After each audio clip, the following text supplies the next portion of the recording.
What's going on, guys? Mush back at it with another video. As we are getting closer to 2019, I feel like one of the talking points going into every year in regards to PC gaming is what games that formerly weren't on PC are gonna come over to PC in that year. And that's what I want to cover in this video, specifically taking a look at 5 games that I think need to come to PC in 2019. Now, need is a really strong word. I could say games that I really want to come to PC, but what the hell? For me, I need these games on PC, and I would love to see them make a transition over to PC sometime in 2019. Now, with all of these games, I think there is a relatively high chance that these games either come sometime in 2019 or maybe a little bit later, 2020. I do foresee all of these games making their way over to PC. At the very least, there's a relatively high chance with each of these games. And when I'm talking about the games, I'll kind of go over the likelihood I see of these games getting ported to PC or just coming over to PC in general. Some of these games might surprise you, others are foregone conclusions. So let's start off with the most obvious games first, and we'll start off with the most obvious one right off the bat. Of course, Red Dead Redemption 2. This game needs to come to PC. And I'm typically not as adamant about a game coming over to PC like I am with Red Dead Redemption 2, because for a long time with these games that are exclusive to consoles, the PlayStation 4 and Xbox One, more so the One X, were holding up pretty well, and the performance was there, the visuals were there. Sure, it's 30 frames per second, but while playing Red Dead Redemption 2 on the PlayStation 4 Pro, I really noticed for the first time, and maybe others have noticed this with other titles, that this is a game that is being shackled by the current consoles and really would come unshackled on PC. We saw what happened with Grand Theft Auto 5, and comparatively speaking, I think GTA 5 on PS3 and Xbox 360 was worse than Red Dead Redemption 2 on PS4 and Xbox One. And I don't even want to say that Red Dead Redemption 2 is a bad running game. It's certainly not a bad looking game, but just to imagine this game running at a smooth 60 frames per second at 4K resolution, to have that option there would be incredible. And even if I were to play the game at 1080p or 1440p, getting that higher frame rate would mean a lot to me in a game like Red Dead Redemption 2. The game itself, fundamentally, of course, is filled with quality. We just had the launch of Red Dead Online on consoles, and that's going to add a lot of longevity to the game. And for those of you worried about whether or not this game is going to come to PC, I've talked about it in previous videos, but I think it's almost a certainty that this title will come to PC. Look at how much money Rockstar made off Grand Theft Auto 5 on PC. That game has had some insane longevity. Even during a Steam sale now in 2018, you'll see that game being one of the top sellers. Red Dead Redemption 2 is another title that could have some incredible longevity on PC. It's just typical Rockstar MO. They know how to do business now. They'll release the game on PlayStation 4 and Xbox One. I think a lot of my viewers have already bought the game on consoles, and for a PC-centric channel, that kind of tells you something at the magnitude of this game. But I would also offer you that a lot of people that did buy the game would turn around and buy the game again on PC. That's what happened with Grand Theft Auto 5. I personally know people that have bought Grand Theft Auto 5 3 times.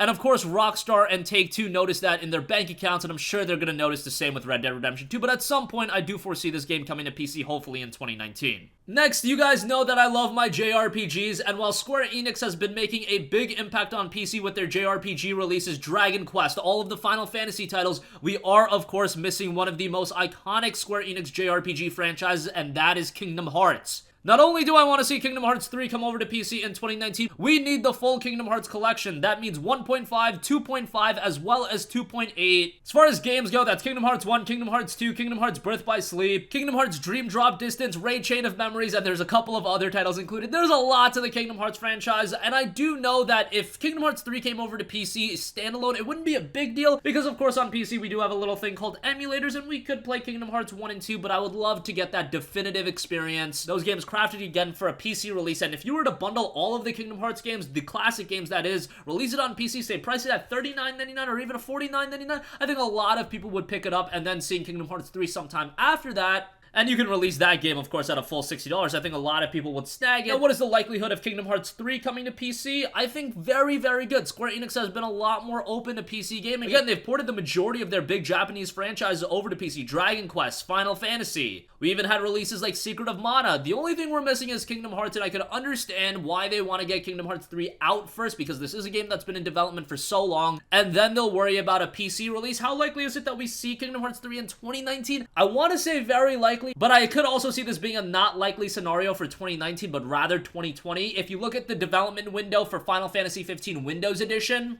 the console version came out in late 2016, and then the PC version released about 16 to 18 months later in early 2018. So if we're using that same sort of timetable with Kingdom Hearts 3, and who knows, the timetable might be shorter, it might be a little bit longer, I would imagine it would be around the same or a little bit shorter. Kingdom Hearts 3 hasn't had as much development turmoil as a game like FF15. If Square Enix was able to port over all of the legacy Final Fantasies, I don't see any reason why they can't port over all of the legacy Kingdom Hearts titles as well. And again, I do put this in the very likely category, maybe not 2019, but by 2020 we should see this on PC. Moving on, this is one so many gamers have wanted so long on PC, Halo the Master Chief Collection. We already know that Halo Infinite is coming to PC, so that barrier of Halo just not being on PC, that is being broken, but now we need the legacy Halo games on PC. I don't care if it's not on Steam, if it's exclusive to the Windows Store. Halo MCC is actually one game that I think will convert not all, but a lot of gamers to using the Windows Store. And honestly, I've been more open to the Windows Store recently. I played the hell out of Forza Horizon 4 on PC, and that game ran like a dream. And man, oh man, how I would love to see Halo MCC on PC. And given the fact that Halo MCC is in Game Pass, it makes Game Pass an even more worthy subscription for PC gamers, because now we have games like Forza Horizon, gonna get Crackdown 3, we're gonna have Halo Infinite, we're gonna have Gears 5, and then you throw on a couple of other titles like a Halo MCC. We have State of Decay 2, not all great games, but with titles like Forza Horizon 4, if you throw Halo MCC in there, I could see a lot of PC gamers not only making the jump over to using the Windows Store, but also starting up a subscription to Game Pass, which, by the way, you could get a free trial for, so go play the hell out of Forza Horizon 4 if you haven't. Number 4 is one I think that's going to surprise a lot of people, but let me explain on this one. It is Tetris Effect. Tetris Effect just released exclusively on the PlayStation 4, and wow, what a sick game this is. But you might be thinking, wait, this is a PlayStation 4 exclusive, is there any chance it could come over to PC? Well, it actually wasn't published by Sony, so I don't believe Sony has any rights to the game. I do think it can make its way over to PC at some point. And Tetris Effect is a very stylish game with your fundamental Tetris gameplay. However, one of the shining elements of Tetris Effect is its VR component. It adds a whole new layer to the Tetris experience, and VR is making moves not only on PlayStation 4, but definitely on PC as well. We see games like Beat Saber actually gaining legitimate traction on PC, and I think people are becoming more and more open to VR as it's also becoming more and more usable, and you don't need that crazy hardware to run VR titles, and the price point, while still hefty, it's not as insane as it was in the past. So a game like Tetris Effect would give the PC VR library a lot more depth, so I would love to see this title as a PC release in 2019 as well. And don't forget, even if you're not into VR, Tetris Effect is a game that's fully playable with traditional controls, and it's great with traditional controls. So this isn't just a VR-centric title, it goes both ways, but if you do have VR, more power to you with Tetris Effect, because it's going to be an even better experience. What's the likelihood of Tetris Effect coming to PC? Well, this is kind of an unknown. I don't really see a lot of people talking about the possibility of this game coming to PC, but at some point, I do think it's pretty likely. And lastly, this is a game that I've been talking about for a long time. I talked about my love of Japanese RPGs, and yes, while Kingdom Hearts 3 would be fantastic, a game that I actually want to see more on PC than Kingdom Hearts 3, you guys already know, it's arguably the best Japanese RPG of all time, and that is Persona 5. Persona is a franchise we've wanted to make the way over to PC for a very long time, and it seemed like for a long time Atlus just was not on board. However, Atlus was recently acquired by Sega, and now the doors have been completely open because Sega is a publisher that is completely on board with PC gaming. They put out Bayonetta, they put out Vanquish, and most recently, they are putting out the entirety of the Yakuza franchise on PC, and Yakuza coming over to PC, I think, was a really good sign that at some point Persona will come to PC. And not only are these games coming to PC by Sega, they are doing exceptionally well from a commercial standpoint. So at the end of the day, if Atlus didn't want to bring Persona 5 over to PC, Sega has the final call, and if they see games like Yakuza, games like Vanquish, games like Bayonetta selling incredibly well on PC, they will make the call to take this franchise and bring it over to PC. Of course, this is Persona 5. I would love to see Persona 4 Golden, Persona 3, all those games come to PC, but Persona 5 is really that one game that I think if it came to PC, if it was priced accordingly, even at like $39.99, I do think this is a game you can put on PC and ask for a higher price, because it's generally considered one of, if not the best Japanese RPG of all time.